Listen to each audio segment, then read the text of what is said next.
What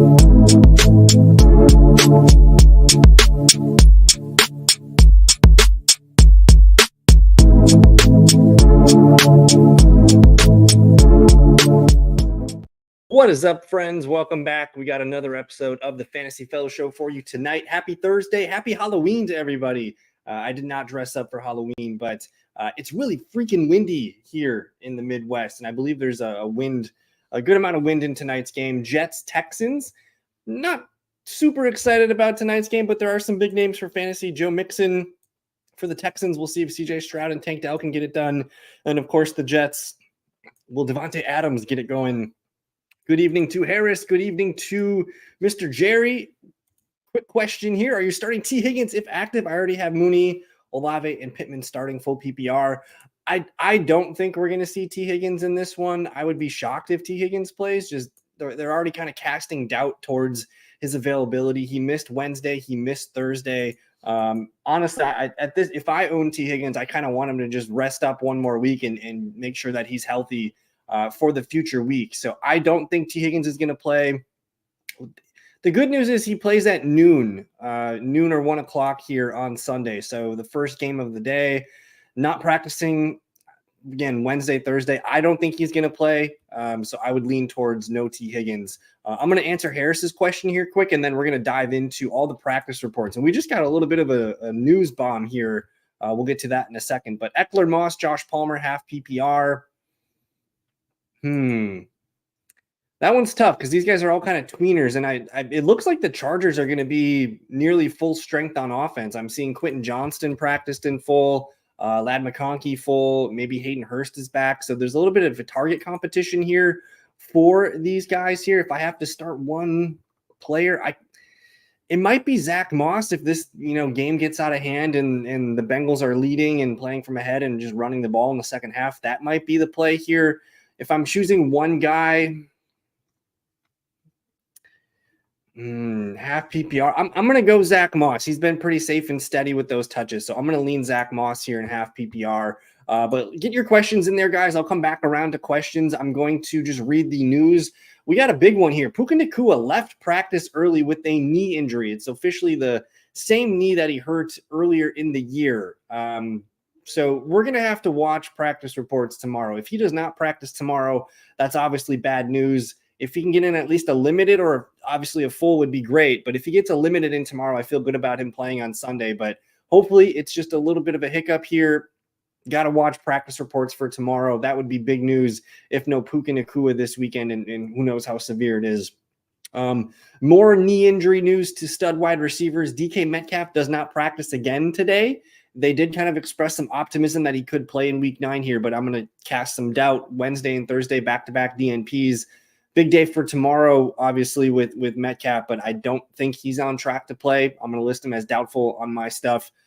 We'll see JSN, Tyler Lockett, maybe get another chance to play in our lineups. I mentioned the Chargers playmakers getting healthier. DJ Chark, Quentin Johnston, and Hayden Hurst, all full practice on Thursday. And the Chargers are starting to throw the ball a little bit better, a little bit more production from Justin Herbert. I mean, getting Chark and Johnston and Hayden Hurst back to this offense could be nice things for the Chargers overall. Deontay Johnson's not listed on the injury report for the Ravens, so those injuries might have been, kind of phantom nicks and things like that, but it looks like Deontay Johnson's on track to play. But we do have to keep an eye on Lamar Jackson. He did not practice Wednesday, and he did not practice today. I feel a little bit more comfortable about him being like a true questionable, but I would expect him to play. I haven't seen anything. They don't have their bye week yet till week 14. I would be surprised if Lamar didn't play, but we do have to keep a note on that tomorrow. Dallas Goedert for the Philadelphia Eagles does not practice today. I don't think he's going to play. Expect to have another tight end if you have Dallas Goedert. No Zamir White, which is kind of whatever. The coach did say that they want to get Zamir White more involved, but if you have Alexander Mattison, I think he's a comfortable RB2 start. Just a high volume kind of play, even though it's on a bad team. Titans, you got Will Levis, limited. He's got a chance to be the starter. I don't know if they're going to give Mason Rudolph at least one more week to see what he can do, but Will Levis will watch for his reports. The good news is Rudolph actually lifted up Calvin Ridley to nice numbers against Detroit last weekend, and Calvin Ridley did practice in full today, so he's on track. But Tony Pollard and Tyler Boyd both don't practice today, so Big reports coming from Tennessee tomorrow. I would like to think Tony Pollard's fine. We'll have to monitor that. I do expect Tajay Spears back as well to take a little bit of steam off Tony Pollard. Some Jaguar news. You got Brian Thomas Jr., Travis Etienne, and Gabe Davis all limited in practice today. I believe Gabe Davis was able to get rid of his non-contact jersey, so I feel good about Gabe and Etienne playing this weekend, but we need to see Brian Thomas Jr. tomorrow. Maybe he doesn't remove the non-contact jersey, but he's on track to play back-to-back limiteds. I think he's on track to play in week 9. Derek Carr officially limited today. They've pretty much said that he's starting, so he's going to lift Chris Olave, Alvin Kamara, and maybe one more player. I don't know who that's going to be, but those are really the only 2 guys who are starting from the Saints. Alan Lazard, New York Jets tonight, he was placed on IR. He's going to miss the next 4 games, so good news for Devontae, good news for Garrett Wilson, and maybe Mike Williams if you need him in deeper leagues. Let's see, Amari Cooper here, limited in practice with the wrist injury. I think he's on track to play, but we got to keep an eye on that tomorrow. David Njoku popped up on the report today with an ankle injury. He didn't practice. Maybe that was just a day of rest. Again, we'll have to wait and see what happens tomorrow. I will be doing a video tomorrow going over all the practice reports. So Friday afternoon, Friday evening, I'll pull up a video and go over the news. Jordan Love was back at practice today, limited. He's on track to play. He didn't practice yesterday, but it's good to see him limited today at least. I would expect another limited tomorrow. Game time decision tag probably coming on Friday. Carolina Panthers, Adam Thielen limited in practice. He was limited all of last week. I think he's on track to play. I would like to see a full tag tomorrow to make me feel good about putting him in my lineups, but he's on track to play. I don't know if he's going to play week 9, but I think he's leaning towards it. And then Jonathan Brooks fully practicing today, which is good news. I think that's his first full practice that I've seen from him. We're not starting Jonathan Brooks, even if he plays week 9. We need to see what his workload and what he looks like first. But this is obviously a good sign for him coming back into our fantasy lineup soon. Bucky Irving will likely manage toe injury all season. That's just a note there from Todd Bowles. What else we got? Juju Smith-Schuster not practicing for the Chiefs, whatever. Good news if you have Tyrone Tracy Jr., though. He's in the concussion protocol, but he was limited in practice today, which is an upgrade from yesterday where he didn't practice. He was working on the side with some trainers, but he's limited today. He's on track to play, so hopefully no setbacks tomorrow. Tyrone Tracy, man, he looks really, really nice. I think he's going to be a guy that we're starting in our leagues going forward. So we'll watch for Tracy tomorrow. I mentioned the Chargers, Quentin Johnson, DJ Chark, Hayden Hurst, all limited in practice. I guess these are Wednesday notes here. So we're into Wednesday. So I think I covered most of the injury news that we needed to worry about. So I'm going to open up some of the questions. We'll come back to some news later. Are you adding Charbonnet? I mean, I think, again, it's week 9, man. We're 6 weeks left of the regular season. At this point, most of the waiver wire running backs are probably already claimed. I want to be stashing handcuffs, and we have seen Zach Charbonnet that when Kenneth Walker missed a couple games, Zach Charbonnet was a really good player for fantasy lineups, and I want that on my team. When the first 4 games of the year, 12 points, 17, 25, 10, we know Charbonnet is pretty good, and if Kenneth Walker misses time, you got yourself a starter. So I want Charbonnet, if I can get him. Tank Bigsby, Nick Chubb, Etienne, Madison, Rashad White in a full PPR format. Okay, so a little bit nervous about Tank Bigsby. One, because they're playing Philadelphia, who we would project to win and be playing with the lead, which means Jacksonville's coming from behind, which would probably limit some of Tank Bigsby's carries. And you also have Travis Etienne back a little bit. So I'm a little bit nervous there on Mr. Tank Bigsby. I think Etienne also makes me nervous just being his first game back.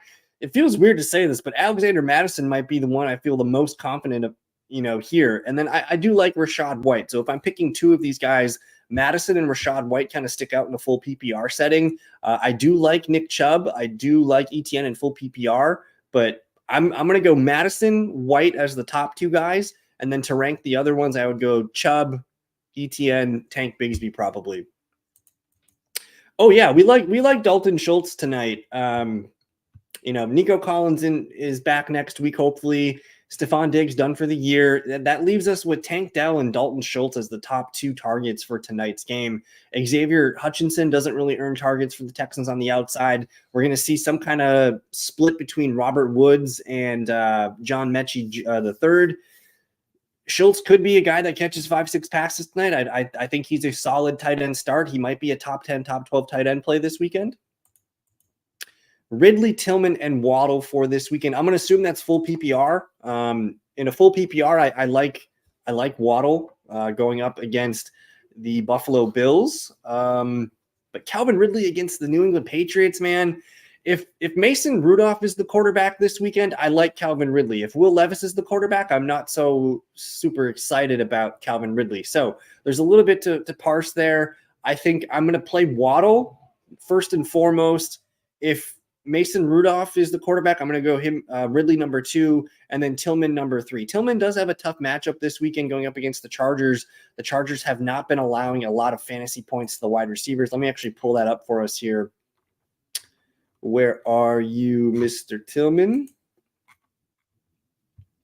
All right, so on ESPN, the Chargers are ranking number 1 against opponent wide receivers. They've only allowed 5. They've allowed 5 receiving touchdowns on the year, but they've been pretty sticky, and it's a tough matchup. It is in Cleveland, which I like, but I'm going to go Waddle, Ridley, Tillman.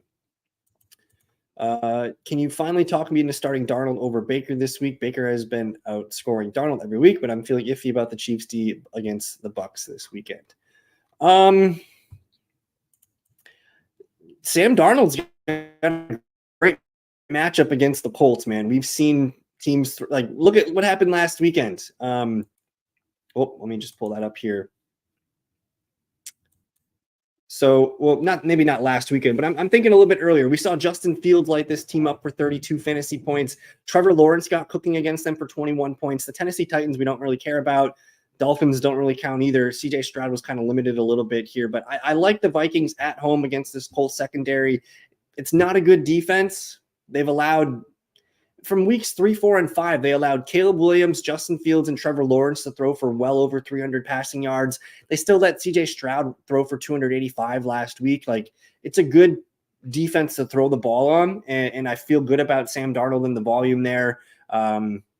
Whereas Baker Mayfield, he continues to put up fantasy points, but we're at Kansas City in this one. Baker Mayfield's been so hot. He's thrown for 3 touchdowns, 4 touchdowns, 3 touchdowns. It is feeling pretty safe. I mean, he's got 6 games with 23 plus fantasy points. I do like that. It does feel pretty safe, but I kind of like Sam Darnold a little bit more this weekend. Let me actually look at my rankings here. And if we just look at what the Chiefs have been allowing to opponent quarterbacks lately, let me pull this up. Last weekend, they let Gardner Minshew go for 209 yards and 2 touchdowns. Brock Purdy only threw for 212 yards. He did run for 2 touchdowns, though, in that game, if I recall. The Saints threw for 2 touchdowns, but the Chiefs haven't allowed a fantasy quarterback over 18 points since week 1 when it was Lamar Jackson. So they held Joe Burrow to 17. They held Kirk Cousins to 11, Justin Herbert to 11, Brock Purdy to 17. I think if you're looking at floors and ceilings, I'm going Darnold. And good evening to Aiden.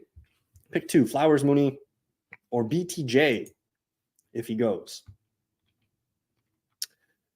Man, Flowers he's been cooking 3 of the last 4 games, but he's got that 1 dud sprinkled in there. I do like Darnell Mooney because they're playing the Cowboys in Atlanta, which could be, I believe that's one of the highest point total games this weekend. I think it's got 52 implied points. So I do like Darnell Mooney a little bit.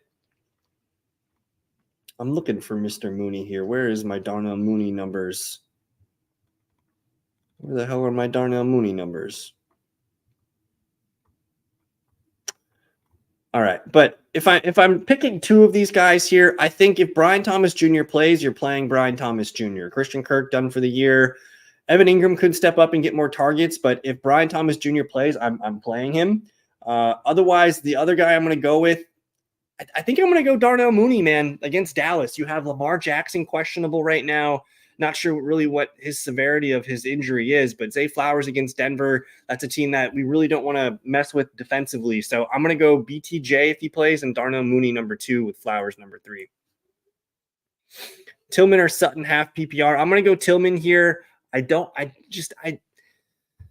We've seen some real stinkers out of Sutton so far this year. I still don't know if I trust Bo Nix. He's been dominating some really bad teams, but Ravens are a little bit better. I know the Ravens just allowed a lot of fantasy points last week, but I'm having a little bit of trouble trusting Cortland Sutton. I think right now Tillman with Jameis Winston sounds a little bit more fun. So I'm going to go Tillman. Tillman or Pittman, half PPR.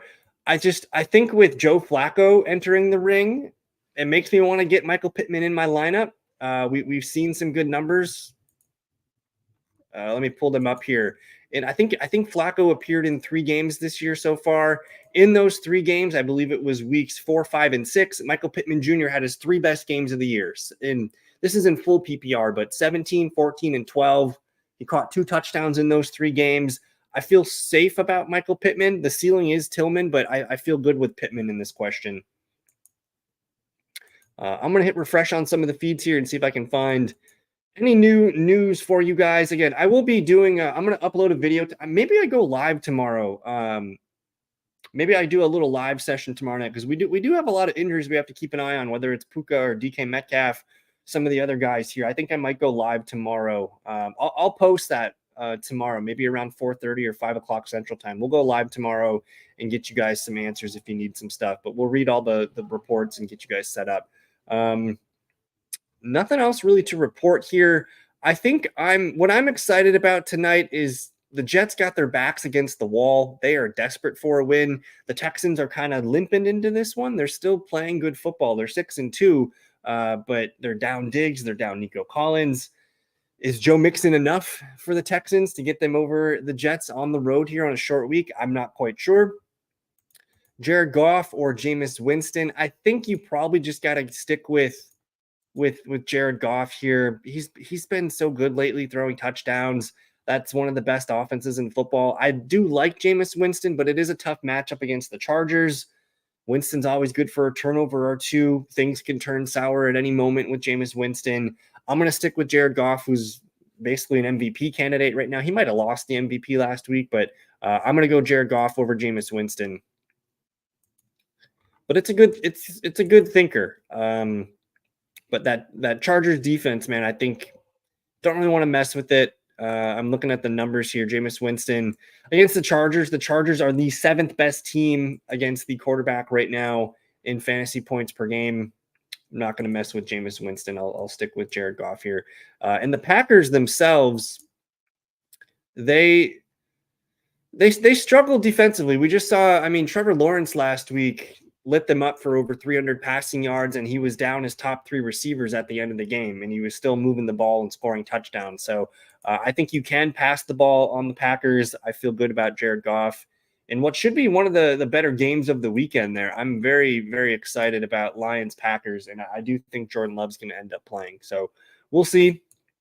I'm going to look around at some of the DraftKings game lines here. The Jets are 2.5-point favorites tonight. I think it's the night we see Devontae Adams kind of get going. Whether he catches 5, 6, 7 passes tonight, I do expect him to be heavily involved. I did see a wind warning in New York tonight, so maybe not as many deep shots, but you can fire up those quick-hitting slants and out routes and things like that. Let's see. The Ravens are still 8-point favorites to the Broncos at home. The Buffalo Bills are 6-point favorites at home against Miami. The Washington Commanders, I've been getting a lot of questions on the Commanders defense. I think I'm starting to turn around and think that maybe the Commanders are a good play on defense here. They've looked a lot better this last month. And Dan Quinn, sometimes it takes time to get your defense kind of settled in. And right now, the last 5 weeks, they've allowed 15 points to Chicago. They held Carolina to 7. They did allow Baltimore to get up to 30 points, but they held Cleveland to 13. They held Arizona to 14. They've been playing pretty good football. They have allowed 3 teams to score over 30 points this year, but that was Tampa Bay, Cincinnati, and Baltimore. And I think, that's not the Giants. The Giants only scored 18 points against them in week 2. I like the Commanders' defense if you're in a pinch and need a defense for the week. The Cincinnati Bengals, 7-point favorites at home against the Raiders. Atlanta Falcons, 3-point favorites at home against the Cowboys. Again, that one's 51.5 points. A lot of points in that one. I don't want to start a defense there. I think the Chargers are interesting. They're 1.5-point favorites at Cleveland. The Saints are 7-point favorites at Carolina. And the Titans, man, they're 3.5-point favorites at home against the New England Patriots. But it does sound like Drake May is on track to play. I don't think I read that one. I didn't see that note from before, but Drake May is trending towards playing off that concussion protocol.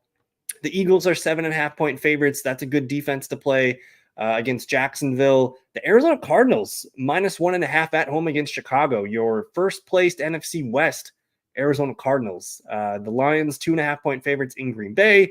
The Rams-Seahawks game could go either way, but the Rams are picked to win by 1 in Seattle.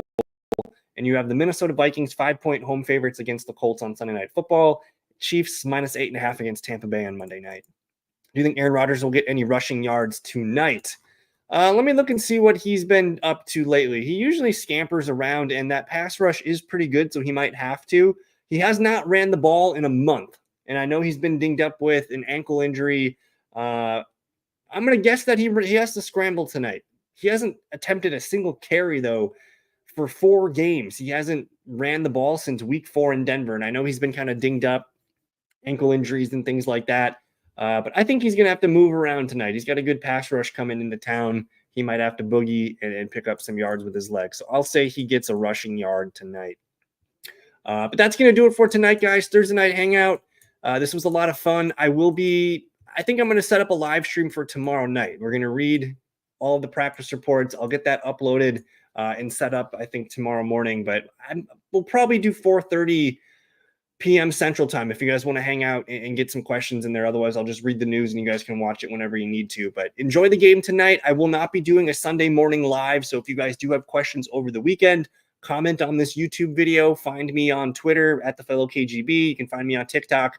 Whatever you need, I will be there to answer your questions. But enjoy the game tonight. Jets, Texans. I'm going Jets tonight. It does feel like they need a win to save their season. So there you have it. Have fun. We'll see you guys tomorrow. Peace. Got me feeling icy.